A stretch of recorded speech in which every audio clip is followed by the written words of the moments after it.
neon bowl of noodles in an old alley, then later step into a skyscraper where every mouse click can move billions of US dollars.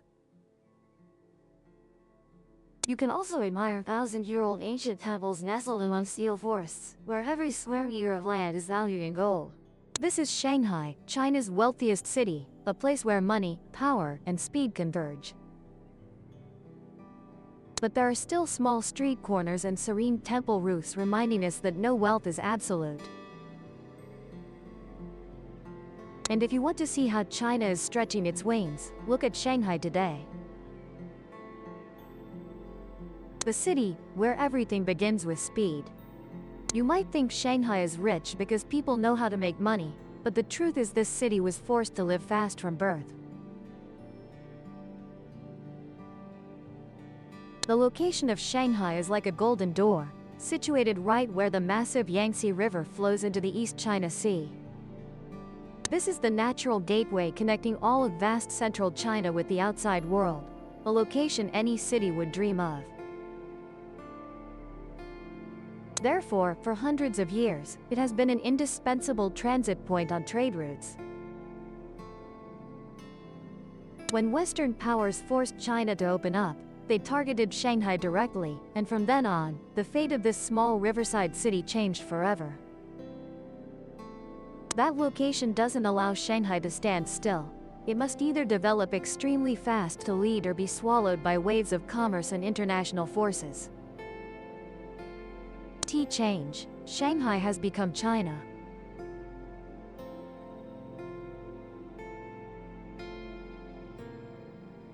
Over 400 ports worldwide connect directly here. Dozens of highways and high-speed rail lines crisscrossing the country all converge on this city. Shanghai not only serves as a gateway but is also where all of China's most modern and fastest innovations must be tested first. Longest subway to globally connected airports from the planet.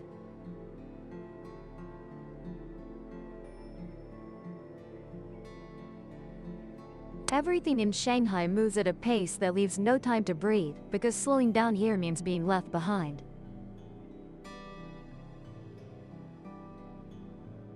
Choice, it.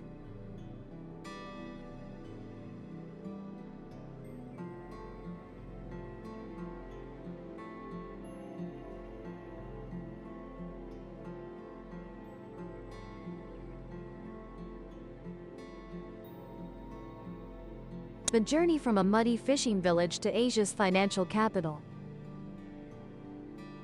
Shanghai, with China.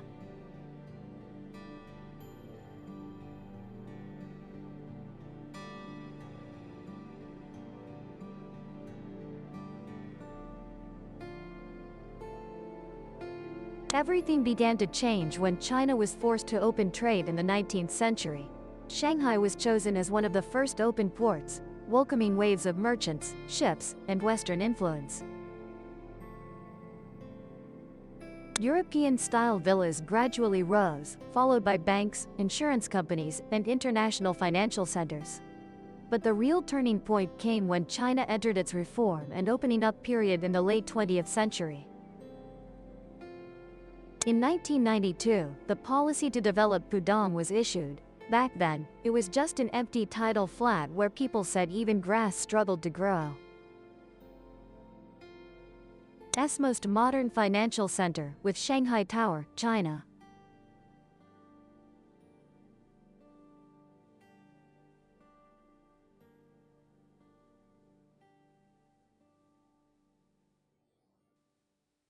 Today, Shanghai is not only mainland China's largest economic center but also stands shoulder to shoulder with global financial hubs like New York, London, Tokyo, and Hong Kong. Highest by market capitalization, but what?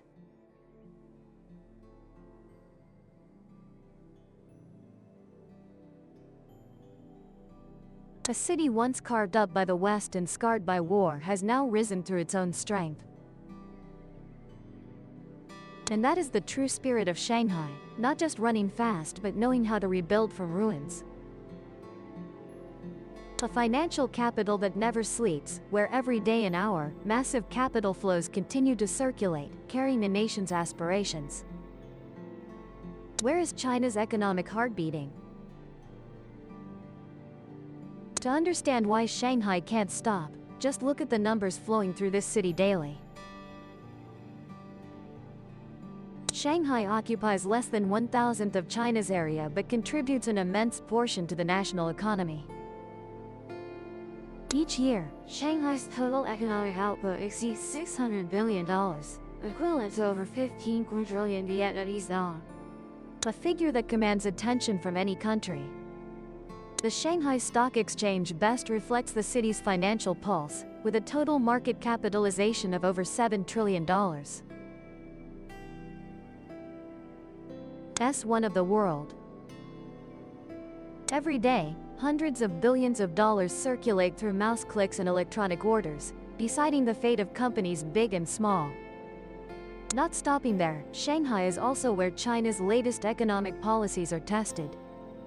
The first free trade zone was established here, paving the way for waves of foreign investment to pour in. To date, Shanghai has attracted over 1,400 international financial institutions operating continuously in the city. Among them are over 250 institutions from major European, American, and Japanese corporations. But what impresses most isn't the numbers but the unceasing rhythm of activity. In Shanghai, financial buildings that just opened are already preparing for the next upgrade.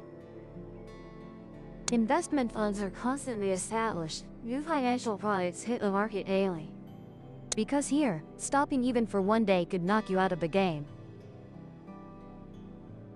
And if you ask where China's economic heart is, the answer is clear: it's beating right in Shanghai. In every financial transaction, every container leaving the port, and every million-dollar contract signed on the banks of the Huangpu River. A transportation network that makes the whole world follow. Want to know why Shanghai can develop so rapidly? You need to see how these cities build their transportation systems. On land, Shanghai possesses one of China's most modern highway networks. Ring roads, elevated roads, and inter-regional highways are connecting the city with Beijing, Nanjing, Hangzhou, and dozens of other major cities. Viewed from above, Shanghai resembles a giant spider center, where every road leads here. Underground, Shanghai's subway system has achieved records that make many other major cities envious. With a total length of over 800 kilometers, this is the world's longest metro system. Every day, over 10 million passengers travel through more than 500 stations. Everything operates smoothly and precisely to the minute. On water, Shanghai also has an advantage that few cities can match. That is Yangshan Port, currently the world's largest container port. Each year, this port handles over 47 million standard containers, equivalent to billions of tons of goods being circulated through here. To visualize, Yangshan Port's capacity is 3 times the total container volume. Through Patlai Port, Ho Chi Minh City. To serve this port, Shanghai also built the Donghai Bridge. Over 32 kilometers long, one of the world's longest bridges, connecting the mainland with the offshore port area. And in the sky, Shanghai has 2 major international airports, Pudong and Hangzhou. Each year, these 2 airports welcome and send off over 100 million passengers, not only serving domestic needs. Shanghai is also a gateway connecting dozens of international routes between China and global financial centers. Looking at that transportation network, you'll understand why Shanghai is always called the beating heart of China. Every day, millions of people, millions of tons of goods, and billions of dollars in value are transported in and out of the city through these routes. In Shanghai, speed is not only reflected in financial transactions, but also present on every road, every train, and the flow of goods and people. Living in Shanghai, where every square meter of land is an expensive dream. Living in Shanghai is a different experience. This is not only China's wealthiest city, but also a place where the value per square meter can overwhelm you. In central areas like Pudong or around the Shanghai Bund, real estate prices can reach $150 to $200 million per square meter, equivalent to over $6,000 to $8,000 USD for 1 square meter of land. This price level not only far exceeds China's average, but also approaches super cities like Tokyo or London. Not only real estate, living costs in Shanghai are also among the highest. To live at an average level, a person needs at least $20 to $25 million per month. And if you want a more comfortable life, that number would have to double. But interestingly, despite such high living standards, Shanghai still attracts millions of people from everywhere each year. People come here not only to make money, but also to pursue a different lifestyle. A city where everything is constantly in motion, and opportunities always await those who dare to seize them. However, accompanying that glamour is an undeniable reality. Life in Shanghai has a very clear stratification. While the super rich can own villas, cars, and huge investment accounts,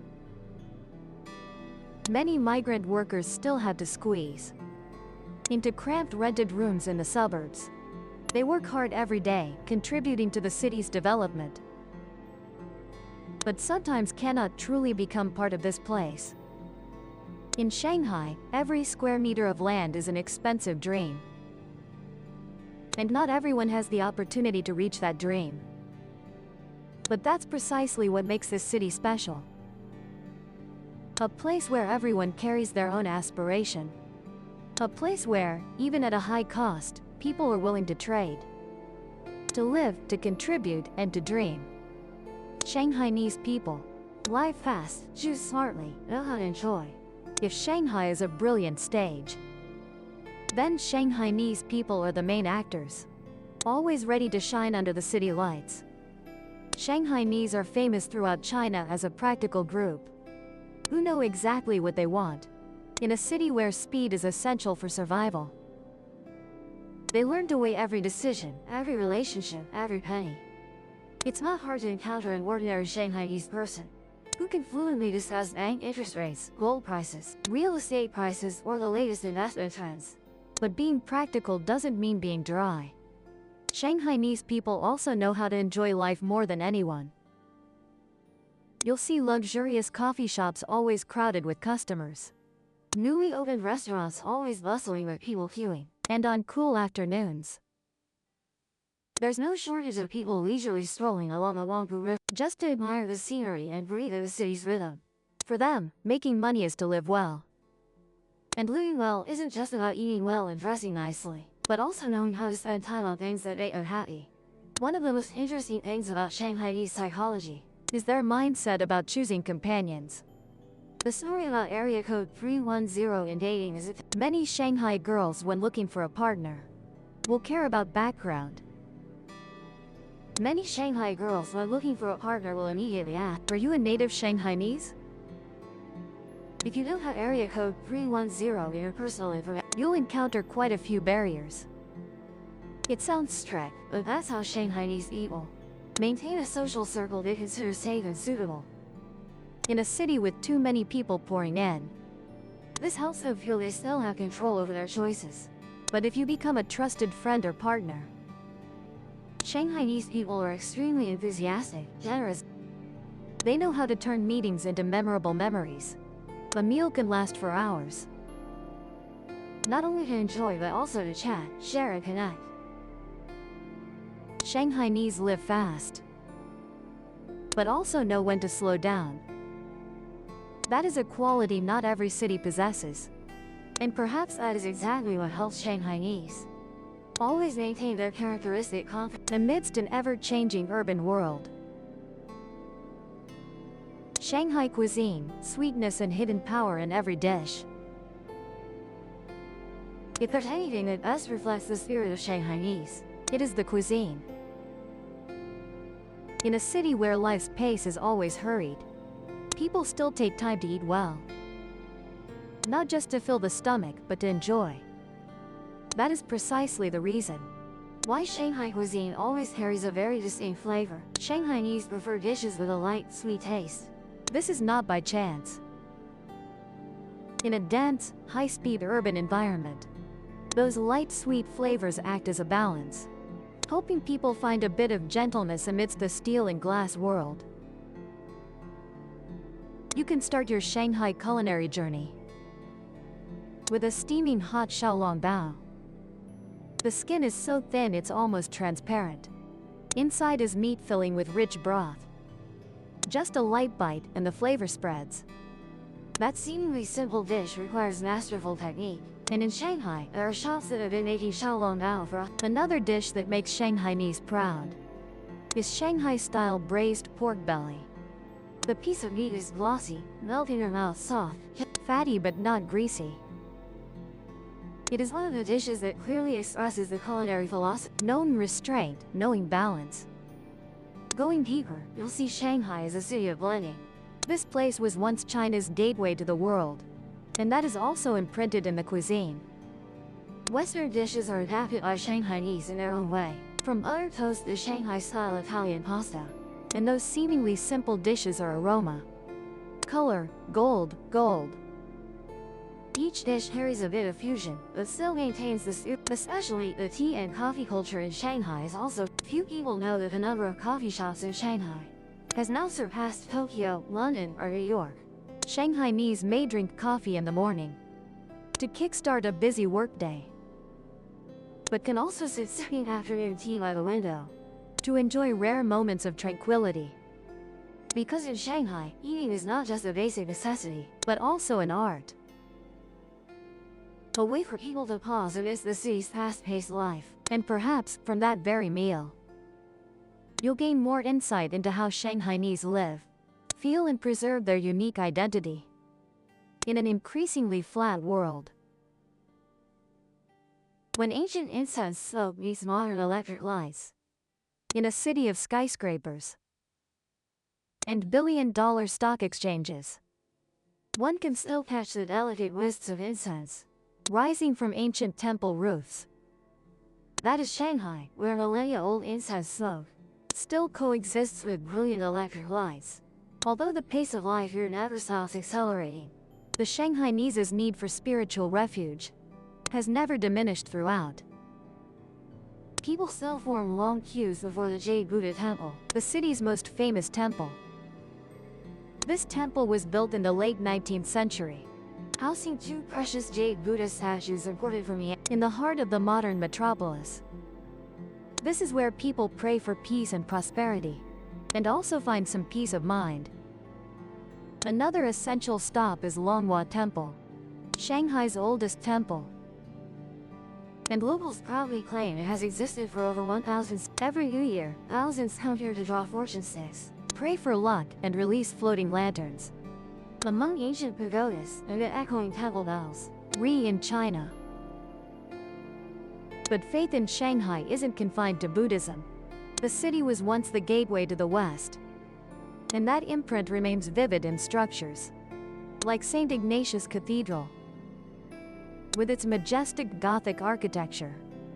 Though destroyed in historical upheavals, the cathedral has now been restored and remains a gathering place for the city's Catholic community. The most special aspect might be how Shanghainese embrace them. They don't emphasize formality. They can be modern individuals working in international corporations, yet still willingly visit temples for New Year fortune sticks, light incense before important days. Because for them, faith doesn't conflict with modernity. It's part of spiritual life, a way for people to retain enduring values in an ever-changing world. Perhaps that's why among forests of steel and glass towers, ancient temple roofs still hold their place. And whenever the smoke rises slowly amidst the bustling streets, people see that Shanghai is not just a city of money and speed, but also a place where memories and spirit still weave through every small alley, every breath. A day in Shanghai. From the 19th century to the 22nd century, you don't need a time machine. Just a day wandering in the city. You can fully experience three intersecting centuries. In the morning, you can start with the world's most modern subway, gliding past over 500 spotless stations. Stepping out from the train, you only need a few steps to sit in a cafe on the high floor of the Shanghai Tower, gazing at the brilliant skyline of steel and glass. By noon, you can visit the small alleys of Shanghai's old town, where rows of old houses, red lanterns, and traditional culinary flavors make you easily forget that just a few kilometers away is Asia's most vibrant financial center. In the afternoon, the elderly practice Tai Chi by the Long. Children learn horseback riding on the rooftops of shopping malls. But these seemingly paradoxical scenes blend naturally into Shanghai's daily life when dusk falls. Try walking along Nanjing Pedestrian Street. The bustling crowd amid a sea of neon lights will make you clearly feel the city's unceasing pulse. And if you want to slow down, just a few steps and you can stand by the Shanghai riverbank, admiring the European-style buildings, casting shadows on the Huangpu River, as a reminder that this city has never forgotten its past. At night, Shanghai dons another kind of beauty. In the luxurious bars on East Street, million-dollar contracts are still being signed, while in the small tea shops along the streets, people sit chatting while savoring the tea's aroma, as if time is no longer in such a hurry. In just one day, Shanghai can take you from the 19th century through the 20th century and touch upon the rhythms of the 22nd century. That is precisely what makes this city unlike any other place. Shanghai is not just a city. It is a stage where past, present, and future continuously perform together. Here, you can touch the symbols of modernity, glide through the most bustling financial exchanges in Asia, but right in the midst of those streets, you can still hear the resonant temple bells, encounter elderly people folding old paper offerings, or get lost in alleys tinged with the colors of time. Shanghai is wealthy, Shanghai is busy. But above all, Shanghai is a place where everyone must learn their own breathing rhythm amid the city's frenetic flow. And perhaps that is precisely what makes Shanghai captivating. A city that never sleeps, it always knows how to preserve its memorable moments.